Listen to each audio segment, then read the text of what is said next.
곧 10월 31일이 되어갑니다. 모두들 할로윈 준비로 바쁘신가요?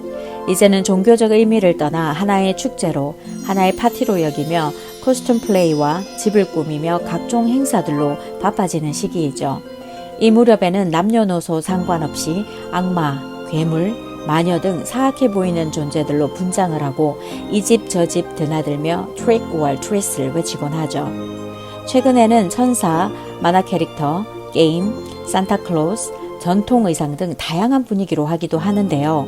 어떤 어른들은 이것을 이용해 강도짓을 하거나 아동범죄 등 범죄율이 높아지는 기간이라 경찰들도 평소보다 경계를 강화하기도 합니다. 할로윈의 유래를 보면 고대 켈트족이 한 해의 마지막 날 치른 사윈 축제에 뿌리를 두고 있는데요. 이들의 마지막 날인 10월 31일, 이날은 죽은 자들의 영혼이 내세로 여행을 떠나기 위해 인간 세계를 찾는 날이며 이때 열린 지하 세계의 문을 통해 악마와 마녀, 짓궂은 유령들도 함께 온다고 믿었죠. 이때 악령들이 집에 들어오지 못하도록 문 앞에 음식과 술을 놓았으며 일부 사람들은 기괴한 분장으로 악령을 쫓는다 하여 시작된 것이 지금의 할로윈이라고 합니다. 그런데 말입니다. 10월 31일은 우리에게 역사적으로, 종교적으로 아주 중요한 날인 것을 알고 계십니까? 여러분이 무신론자라고 해도, 다른 종교를 가졌다 해도 아셔야 하는 역사적인 날인 겁니다.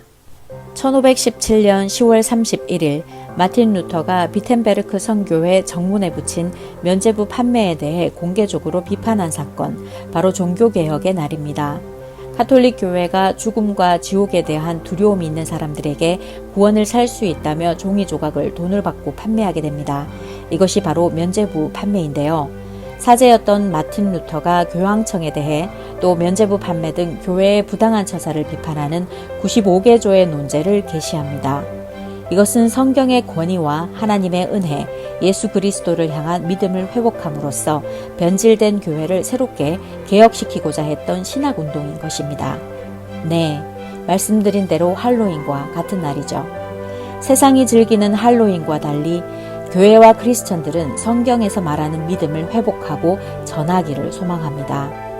우리의 자녀에게 할로윈의 유래보다는 종교개혁의 의미를, 할로윈 복장보다는 종교개혁 5가지 모토가 새겨져 있는 꽃잎의 의미를, 사탕보다는 종교개혁꽃을 나눌 수 있는, 그래서 세상에 속하여도 세상에 동조되지 않는 증거되는 삶을 살 수 있도록, 여기에 동참할 수 있도록 해주십시오.